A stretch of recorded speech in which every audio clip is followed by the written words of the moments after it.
So Andreas, we talked about the present. And where does TAVI go from here? This non-surgical treatment of the valve. Where do we take it from here? Say in 5 years, in 10 years?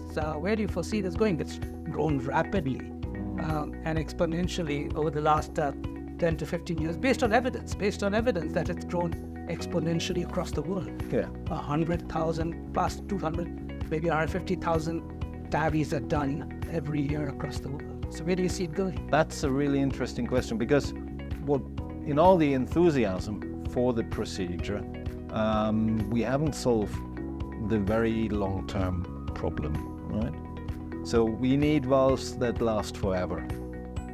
At the moment, the TAVI valve lasts as long as a bioprosthetic surgical valve, but not as long as a metallic valve. And more, we implant these in younger patients, younger being 65, 70, 75, patients that will live on for another 20, 30 years, and they will have to have a second procedure.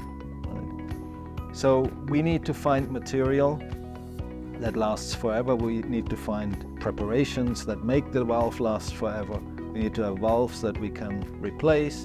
All these things, the long-term management, the lifetime management, we call it, of the aortic stenosis patient, that's one really big thing. And I'm sure we're going to solve it. I've seen developments of material that, artificial leaflets that may last forever.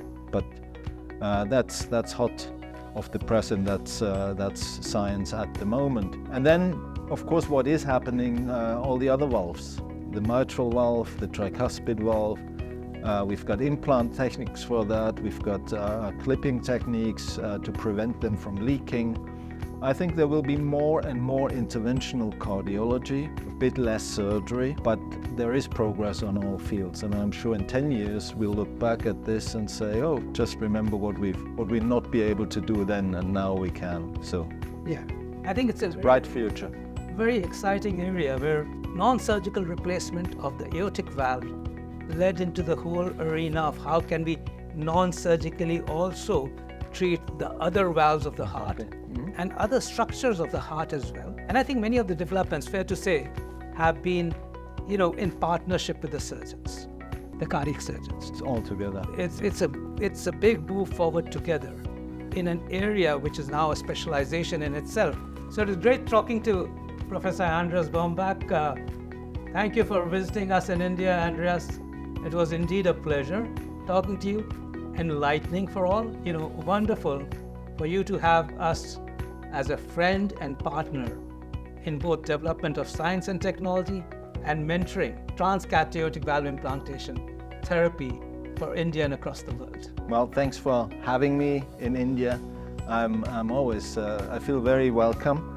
What we're doing is we're using innovation and technology that comes out of this country, and I think it's amazing, and we will continue to do so and support and collaborate with company and colleagues from this fantastic country. Thank you.